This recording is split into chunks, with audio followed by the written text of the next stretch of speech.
If you could just introduce yourselves and tell us who you are, where you're based, what you do, and the team.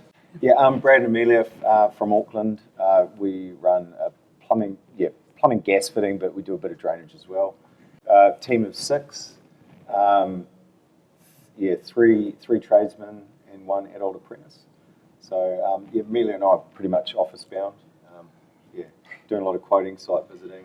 Brad didn't think he'd like it, but yeah, he quite likes being getting used to inside it. in the winter. I've gotten used to it. A little bit more cuddle happening around the midriff. So enjoying it. Yep, cool. Well, tell us, what was life like before you joined the Million Dollar Tradie program? Life was pretty quiet along the front of just being Brad, and I was kind of sitting in the background being a lady of leisure, and I saw all of your emails and I was like, this sounds good. This sounds really good. So you signed Brad up? I did. It took me 3 years of getting the emails and backwards and forwards and stuff like that. And then we got to attend one of these as a guest. We had the best time, and we got talking to Charlotte and Rob, and we didn't know how much it cost. And I said to Brad goes, oh, how much would this cost? And I'm like, I don't know, it's probably like 20 grand or something. And he was like, what the The price killed it for me. Because I'm a one-man band plumber, didn't know much about anything, just knew plumbing, and just went, that just seems absurd. Like, how's that gonna, how are we gonna get that back? It's just, it just made no sense to me. So it took another year, maybe year and a half. We just walked away. That was brilliant, loved it, but I was the roadblock. He saw the value, but still didn't want to cough and up. then, and then it was Amelia.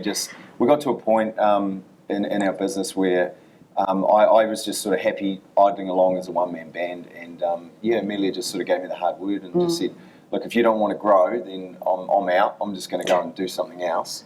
And because she was doing my books. To Flight Centre. I'm going back to Flight Centre. Not out of the relationship, out of no, the just clarify that. Yeah, absolutely. So she was going to go and get another job, and I didn't want that because I wanted to do it with her. And so just took the plunge, and never looked back. It's just been fantastic. Yep. I'll take it all back. It's awesome. Yeah. Appreciate that, mate. Yeah. And just in terms of your experience of business, how was that in life? Like, what was life in business like? And you've talked about the fact you were kind of happy to bumble along, but we were just coasting, and all I could see was that if anything happened to Brad, I'd be left with no job and no business and 3 kids, and I was like, this isn't going to be good. And I always wanted to have business, and Brad didn't really, and I kind of gave him the push along and said, we need to do this for not only ourselves but our family and things like that too. And we really wanted to grow a business that was going to give other people the opportunity to learn and succeed too. So that was an avenue that we could do that, and with PT it's been much easier.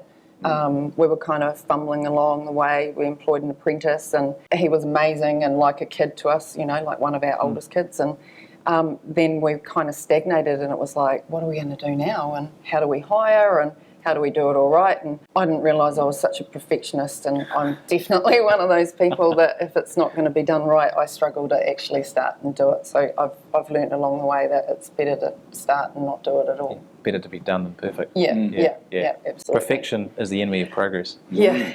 I'm a reformed perfectionist as well, so I hear you. Yeah. So what are the biggest changes that you've made along the way? The biggest changes probably, I would say for me, mindset has been a massive change for me. I mean, I still sweat some stuff a bit, but I'm trying not to sweat the small stuff now. And I hate to think we've done a bad job, and if a client rings now and something's wrong, my first thought is, okay, how are we going to fix it?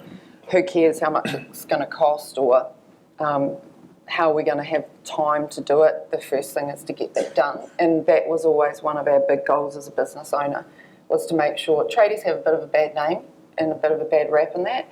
And so we really wanted to change that within the community and make sure that people knew that, we're not perfect, and the guys can make mistakes or things fail, and we want people to know that we'll be back there within a day or two to make sure it's fixed. And we've managed to live by that, and that's really had a huge impact on our growth, really. Yeah.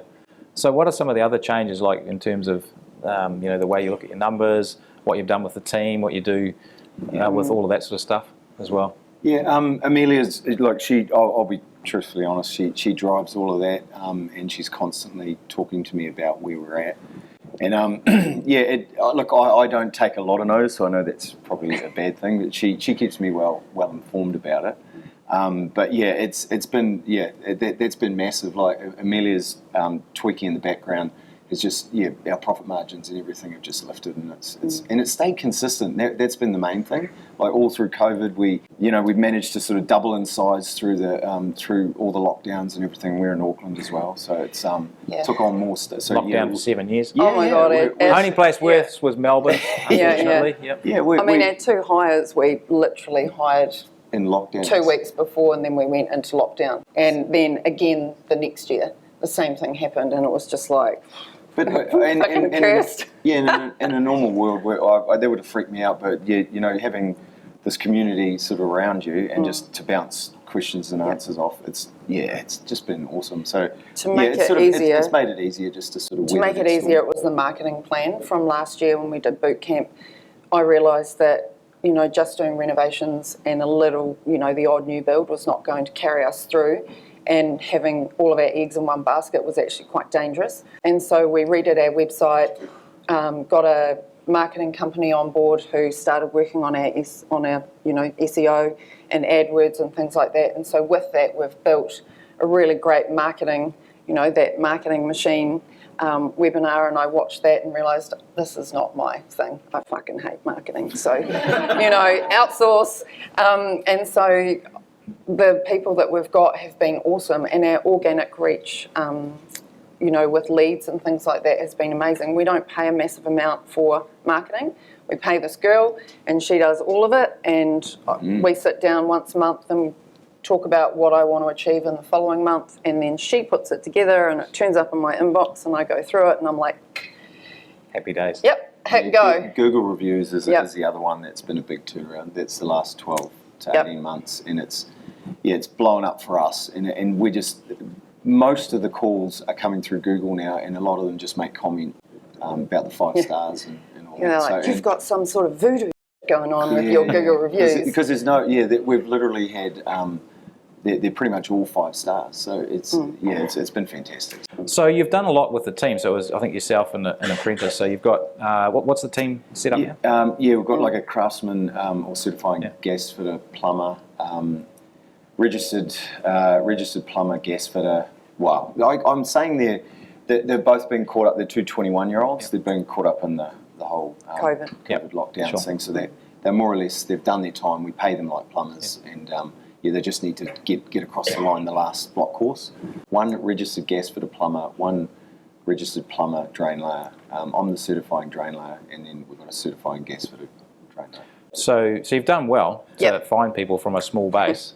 What have you learnt there? What have you put in place to make that happen? Well, we hired an absolute freaking tool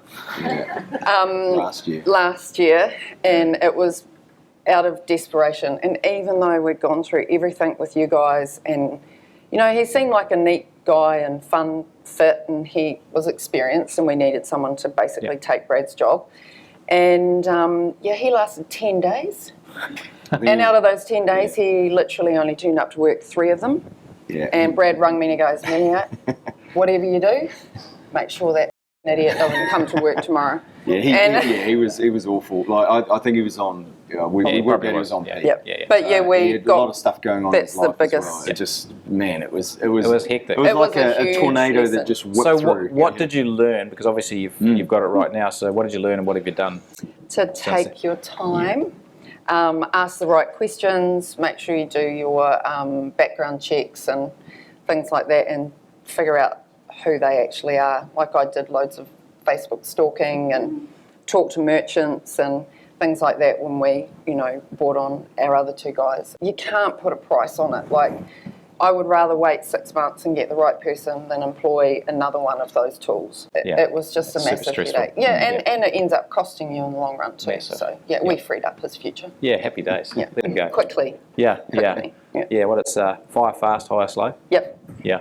So where was your revenue when you kicked off? We were sitting about monthly, about 30K a month, something like that? Yeah, if Yep, yep, okay. And what are you hitting nowadays?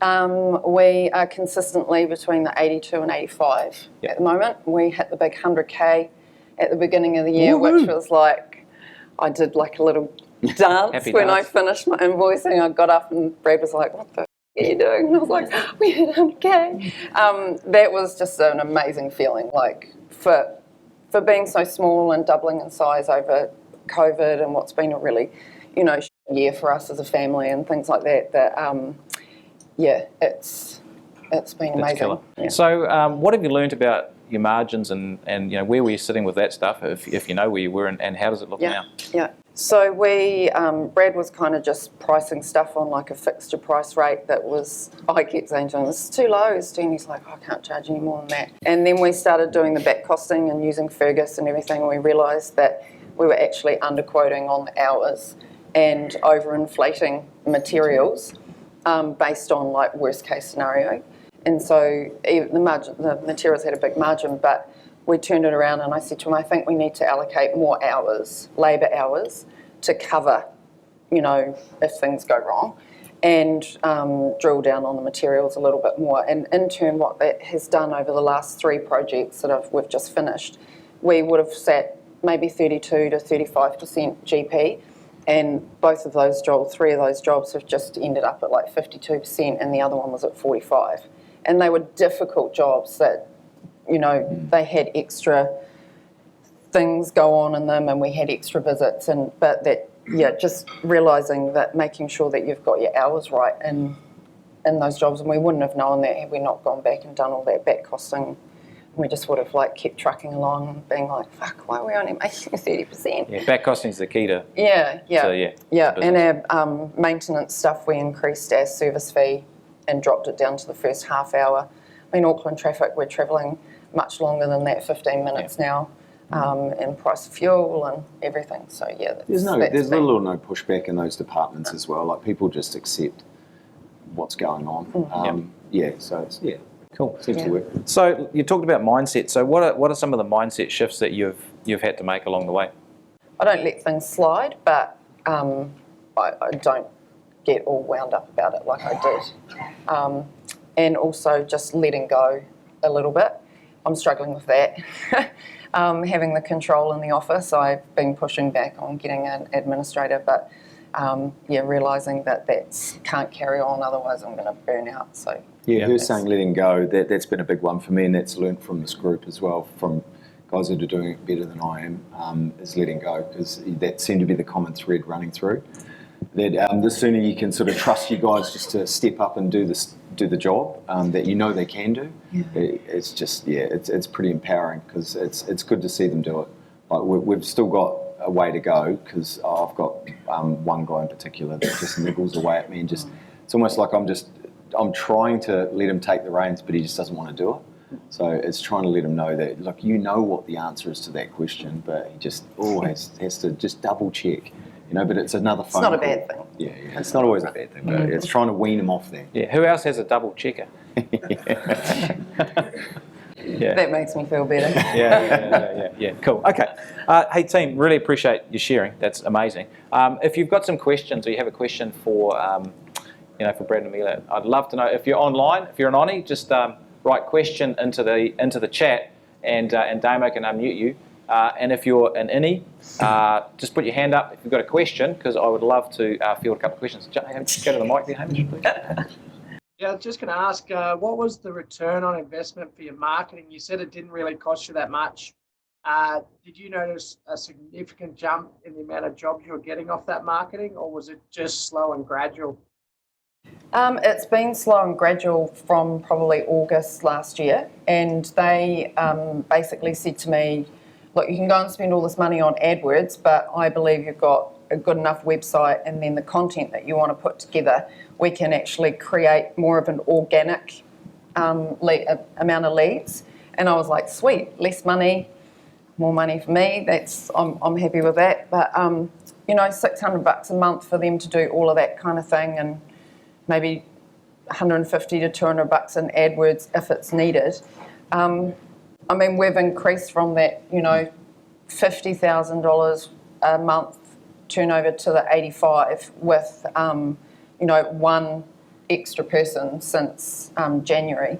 And the amount of leads that we're getting and quoting, which are all stuff that's going to be coming along at the end of the year. I mean, I haven't done the numbers because I kind of struggle with that. I kind of go off the amount of leads. Our conversion rate is pretty high. There's not many jobs that we would turn away or not get. Yeah, thanks. Brad, this one's for you. You say, about trusting your guys to do the job. So what did you do or change to enable you to trust your guys? I think it was just learning their skill set, and once I knew what they were capable of, it wasn't hard. Like I said, it was. I didn't want to make the same mistake that everyone else has made along the way. So it's just learning from someone else, and I've just accepted that and thought, look, they know plumbing. I know what they're capable of. They know what I like, and it's just trusting them to do that. I think you have to. If you don't, it's just another roadblock in the way. And like I said, I've been the biggest roadblock to stopping us grow, and now I've let that go. It's just carrying on with that. And if he didn't, Jenny, he'd still be on the bloody tools and no one would be in the office. I'd be doing all the quoting. So in terms of you being an absolute machine at creating systems, because I don't know if anyone knows you here, but you are a machine at it and you've helped us massively. What do you think the reason for not getting an admin person in to help you out? Because Brad has taken this massive leap. What do you think's holding you back? Good question.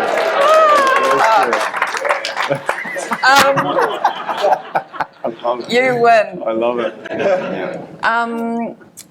It's total control, but I've realised that that's going to be my first job when we get back, because we've got school holidays next week, and I'm going to take the kids off to Queenstown, and I'm still going to have to work, so that's probably a big punishment. But yeah, I never thought I'd have trouble handing over the reins, but I have. I've got the job ad written up and everything. I just haven't put it in stuff. So, yeah, you guys can all ride me next week when I kick your butt next haven't week. done it. Yeah, I know it will be life-changing. So, yeah. And probably the money. Dare I say it? I'm like, I've got to take a hit. Yeah. It's worth it. Yeah, it doesn't matter. Yeah. So, it's me. But what was the major thing you focused on to get your margins up? Was it bringing your prices up? Was it cost of labor, type of project you accept, bring your overhead down? Was there one specific thing, or was there? It was probably a multitude of things. We don't have a huge overheads because we run our office out of home under our house, and that was an awesome thing that we did over lockdown because it made life way easier. But labour utilisation has probably been one of my biggest things, and the boys sort of say to me, Amelia, sometimes we just can't help it, and I'm like, you can always help it, and you just need to be a bit more organised. I do a lot of that work in the office too. I do a lot of pre-job information. I get photos and I find out what mixer they've got and what cartridge they might need, and supplies such here at the moment that we can be taking 5 days to get a cartridge. So rather than my boys wasting time going to site, if I can then order those cartridges in and then they just scoot past and pick them up. The other thing as well is putting our prices up and dropping our first hour down to our first half hour. And that made a massive difference. Our maintenance work sits at about 55 to 75% for maintenance work. And that, I love maintenance, and I'm like, bring it on, and we get project work, and I'm like, oh God, project work, because it's so hard to schedule any of that sort of stuff. So a mix of changing from mainly renovations to having renovations and maintenance has definitely increased our margin overall. Yeah. Great question, Dave. Appreciate that. Nice job. All right, team. Good job. Great work. Let's show these guys some love. 3, 2, 1.